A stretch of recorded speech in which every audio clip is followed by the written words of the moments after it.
This is the Transforming Anxiety podcast with Kelly Hanlon McCormick, and today is episode number 205, Befriending Sleep.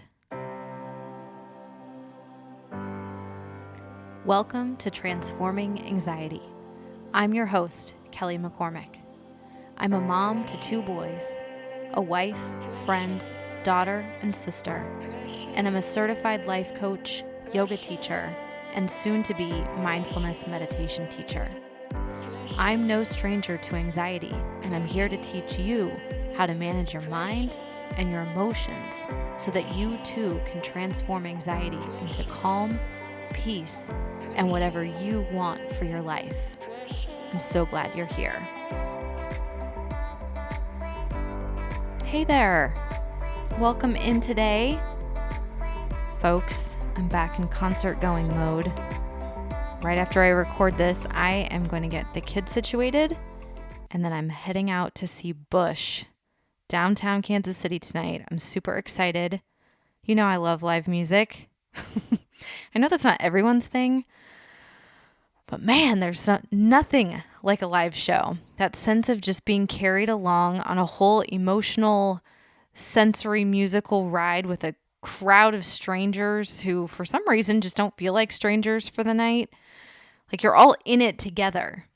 And the band just takes you, like tonight, will take us back in time, sometime to the 90s, right? When Glycerine and Come Down were on the radio all the time. You remember that? And then back to present day, because their new album, if you haven't checked it out, Bush's new album is amazing. It's so good. Anyway, I'm excited to get out for some live music tonight. Only always. But first, today, with you, I want to talk about befriending sleep. And listen, I'm no sleep expert. We're not going to talk about like the physiology of sleep or the health benefits of sleep, except only very generally today. Because, we know sleep is good for us. Right? We know that we need quality sleep consistently. None of that's new information. You don't need me to tell you that. What I'm more interested in today is the practice of befriending sleep, of endearing ourselves to rest and sleep in particular. We're going to talk another time about rest and some different avenues with rest. But I want to consider today like bringing sleep into the village, right? Making sleep an ally, because some of you at bedtime, you're going to war. Sleep has become a battle between you and yourself, and that is what I want to focus on today. So we're just going to go with blanket assumptions that sleep is good, sleep is necessary, sleep helps everything go better, because it does. That's true. And we're just going to skip over that stuff for today. I want to get into our approach to sleep, our mindsets around sleep, and how we can befriend sleep again, especially if sleep has become an enemy in your life. All right? Thomas Dekker, the actor, said, and I love this sentiment, he said, "Sleep is that golden chain that ties health and our bodies together." Sleep is that golden chain that ties health and our bodies together. This is what I'm talking about. This is the kind of attitude that I want to invoke today.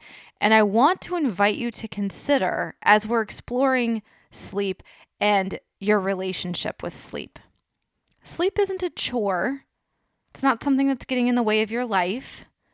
And it's also not something we can control and demand and dictate to ourselves. It's this very ethereal gold chain that links our tangible human body to that far less quantifiable and less tangible element that so many of us desire for our bodies, which is health. And I mean mental, emotional, and physical health, because they're all related to sleep. Sleep is tied into our overall health by this imaginary golden chain. And that link, the substance of that, our approach to sleep is where I want to play today. So John Kabat-Zinn says, of all the things we do on a regular basis, sleep is one of the most extraordinary and least appreciated. He goes on to say, as it turns out, you can't force yourself to go to sleep.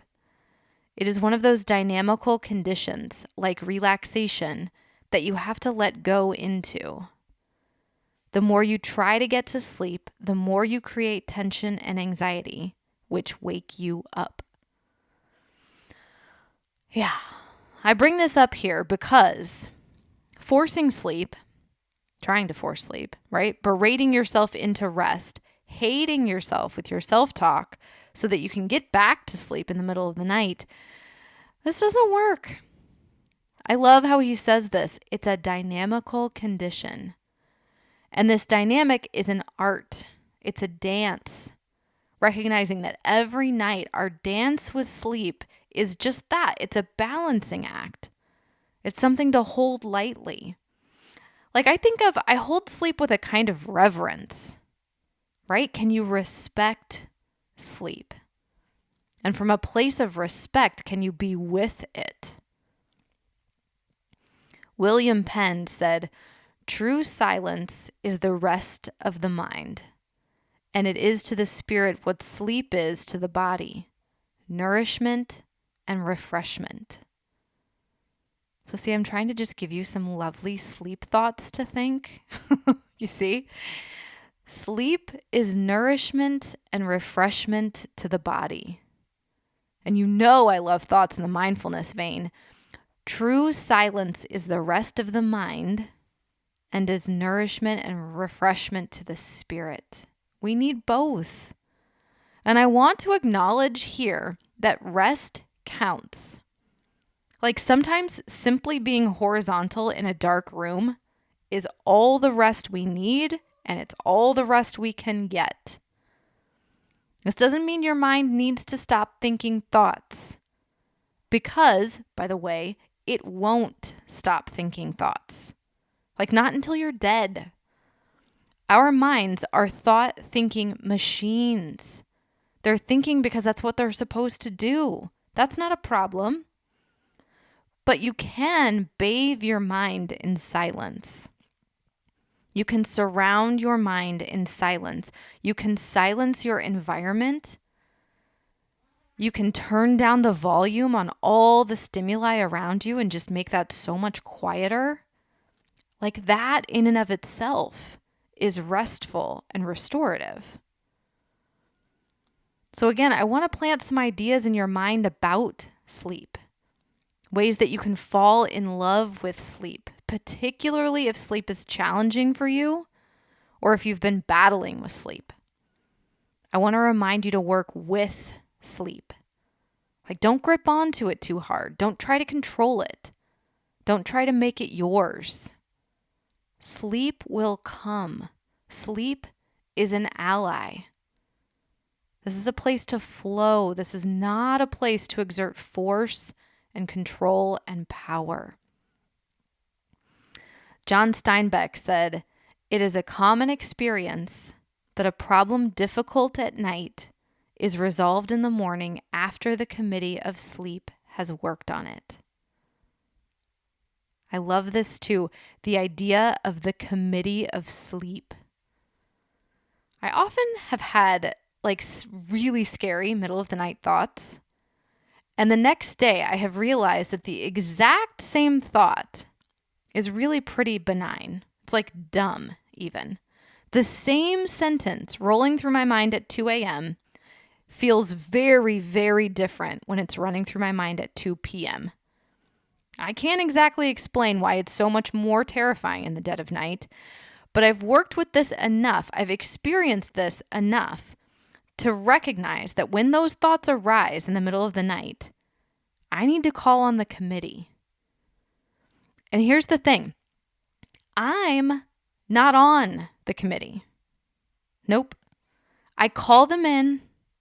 I hand those thoughts over, let them have the problems of the night, and then I let go. I want the report from the committee in the morning. Maybe. But I don't work the graveyard shift with the committee. I hand it over. Let go. Those middle of the night scary thoughts are not for me. Something Gillian Flynn wrote in her book, Gone Girl, that's kind of true. She wrote, "Sleep is like a cat. It only comes to you if you ignore it." Right? So this is another approach you could take. Act like it's not there. Act like you can take it or leave it. You don't care. Whatever. Like the more we grip onto it, the more we grasp and try and gather it up and make it ours, the harder it is to come by. Let go, let go, let go. This is another strangely effective approach towards sleep. And notice it starts in your mind. In fact, I want to consider how you think about sleep. How do you talk to yourself about sleep? Like, is it punitive, combative, negative? Do you look forward to sleep? Do you enjoy it? Does it get in the way of getting things done? Do you wish you could sleep less? Do you wish you could sleep more? Like simply getting curious about the content of your thoughts around sleep, this in and of itself may be helpful. Sleep is a troublesome arena for so many people, and looking at how you talk to yourself, and not just at bedtime, but like generally speaking, how do you talk to yourself about rest, about sleep, about restoring and recuperating, that can be enormously powerful, right? That awareness can be enormously powerful. It's so important. So another angle on this is, do you value sleep? Do you value rest and downtime? Do you allow yourself that? Do you prioritize it? Or do you show up in bed each night and demand that sleep carries you away? You know what I mean? Right? We act like we have a right to certain things, that we have a right to be healthy, that we have a right to be injury-free, that we have a right to sleep at bedtime. And we don't. Right? This is that dynamical condition that Kabat-Zinn talked about. The balance, the art, the dance. We work with our bodies. We don't demand of them. Like, I just find it works better that way. And I have found a lot of students of mine, they have this idea that sleep, rest, downtime, they're not truly valued. Not to the extent, anyway, that productivity and going and doing are valued. People are measuring their worth against what they can get done. So sleep and rest, relaxation, downtime, these things get in the way of the measure of their worth as a person. Does that resonate with you? That you need to be going and doing, and that only that makes you a worthy, successful, deserving person? This is an interesting mindset, right? That our worth is so tied into our productivity. So I want you to think about a child or a pet, maybe even an elderly relative. Honestly, they don't do much, right? Babies and pets sleep a lot. They rest a lot. And you don't look at them and think, man, you are worthless, right? In fact, like, let's just be honest. We kind of love them more when they're sleeping. Am I right? They're so cute. They're so sweet. But try extending that same sweetness to yourself, right? That same endearment towards yourself when you rest, when you sleep. I know a lot of you are thinking, I have stuff to do. I need to keep going. And I talk to a lot of people who are overwhelmed and overtired. And it's one of the most counterintuitive things, I know. But the truth is, we have to slow down. We have to value rest and sleep. We have to tune into those qualities and speeds of life. And ironically, we get more done. We're far more effective and clear-headed when we are well rested, when we've slept well, when we've given ourselves a break in the form of downtime, in the form of a vacation, in the form of a staycation, a nap, a chance to chill and relax and get refreshed. And listen, some of you, I hear you. I love you. You're still pushing against this. I can feel it, right? Kelly, you don't understand. Do you know how much I have to do? You don't know what my schedule is like, my work, my family, my kids' activities. And to you, please hear this. Again, I love you. Please remember I say this with love. You're not that busy. I know, but you're not. You're not. Like, everyone is busy and absolutely no one is busy. What the hell are we so busy doing? Really? The arrogance of us. Most of the things that we do, most days, remember this, they matter and they just really don't matter at all. Like if you didn't go to work today, if you skipped all the kids' activities tonight, if you just totally phoned it in for a day or a week, the world would keep spinning. I promise you.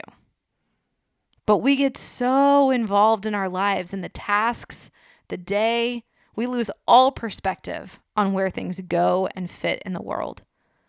The world will keep spinning. That is a guarantee. So you actually get to choose way more than you're giving yourself credit for. Like, did you know you don't have to make dinner tonight? You could just order in. You could pop popcorn. You could tell everyone you live with that they're on their own for dinner. It's fine. You don't have to make sure the whole house is cleaned up and organized. Right? It'll always need cleaning and organizing. So give yourself a night off. It'll be there. You can clean tomorrow. Promise. And the next day too, if you want. It's not going anywhere. All you're doing is making yourself crazy busy trying to stay caught up with it, which is a losing battle. You don't have to work late tonight. You just don't. You could leave at 3 p.m. You could go outside. You could look your kids in the eye and listen to them. Hell, you could skip school, activities, work, chores. You could just phone it all in and rest. All that stuff matters, sure. And also, it just doesn't matter. Not at all. Not at all. And I have found sometimes we need to throw a wrench in the gears and slow things way down so that we can take a breath, so that we can get perspective, so that we can move forward more intentionally. Befriending sleep may be a matter of working in slower gears throughout your days, throughout your weeks, throughout your life. More rest, more downtime, more relaxing. If you're in mental and experiential whiplash because you try to go from 100 miles per hour all day, every day to sleep and then right back to 100 miles per hour, you can see as we sit here and kind of talk about it, that may wind up being problematic. So again, today isn't any hard-hitting science, right? I got nothing here for you that way. No studies, no here's why you should sleep. You either know all of that, you already get that, or, too, there's plenty of books, there's things you can Google out there, you can find all that info out. I'm more interested, and I just suggest you try this on too, in the idea, the concept, the practice of befriending sleep. In bringing sleep on board as an ally, making it part of your self-care village, getting super intentional about it, and maybe, above all, making it something that you value as much as you value any other aspect of your daily goings and doings. Letting yourself sleep, letting it be something you enjoy and that you view as real, true nourishment for your mind, your heart, and your body. Because it is. All right, that's what I have for you today on sleep, befriending sleep. If you haven't already, please, would you take a quick moment to rate and review the show? You can do that on Apple. I know you can do it on Spotify. I'm in a few other places and I'm not exactly sure how they work, but I would really appreciate it. I would be so grateful. And so would our other anxious friends who are looking for support, who are looking for ideas for transforming anxiety. And I will be back next week for more. And until then, please take care.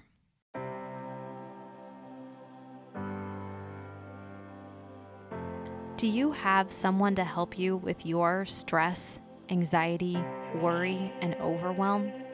If not, I would love to be your coach. The Fierce Calm Project is my virtual coaching program where we get to go in on topics like this one, and I can help you apply these lessons to your life so that you're creating your own transformation. We do live coaching calls, guided meditations, on-demand yoga classes. We hold book club where we read books your neighborhood book club won't, and there's lots of bonus content that I've created just for you. When you're ready to take what you're learning on the podcast to a whole other level, then come on over and check out the Fierce Calm Project at kellyhanlonmccormick.com/Fierce Calm Project.